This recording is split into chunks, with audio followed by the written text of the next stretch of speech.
सुने लो हम दीदी से हम कहने थे दीदी आए हम सुना दे वहाँ के गीत तो चलो वह गीत हम वहाँ सबके सामने सुना रहे थे।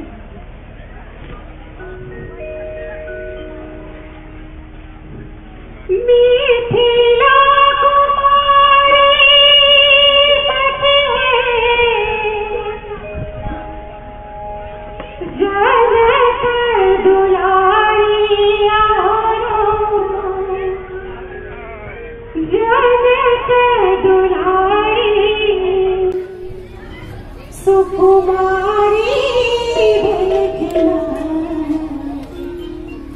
सुकुमारी बहुत सुंदर गीत सविता झा सोनी के लिखल और हमारा आवाज हमारा यूट्यूब चैनल पर अहाँ सब सुन सके छी। अखन गीत के सब्सक्राइबर 50,000 पार कर चुकल छै। विघ्नरा चलै रे सदमा राम पाहुन माँ भेलखिन विघ्नरा चलै